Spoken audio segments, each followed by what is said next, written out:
খেলাধুলাকে পরিপূর্ণভাবে একটি পেশা হিসেবে প্রতিষ্ঠা করার জন্য বিএনপির পরিকল্পনা রয়েছে।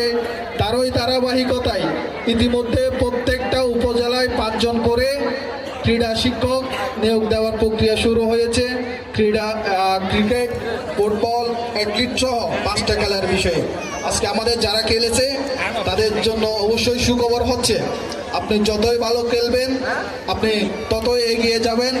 আগে একটা সময় ছিল খেলাধুলা যদি করে সেক্ষেত্রে বলা হয়তো খেলে কি হবে, কিন্তু বিএনপির যে ওয়াদা সেটা হচ্ছে আপনি খেলবেন, আপনি চাকরি পাবেন, আপনি সরকারি চাকরি পাবেন। যদি সরকারি চাকরিতে আপনার বয়স না থাকে তাহলে চুক্তিভিত্তিক আপনাকে বিভিন্ন শিক্ষা প্রতিষ্ঠানে শিক্ষক হিসাবে যে ক্রীড়া শিক্ষক নেওয়া হয় সেটা নিয়োগ দেওয়া হবে। কাজেই আমরা মনে করছি আগামীতে শুধু ক্রীড়াঙ্গনের ক্ষেত্রে নয়, আমাদের যুব সমাজ যারা 18 বছরের পরে কিংবা 18 বছরের আগে খেলাধুলার সাথে জড়িত হয়,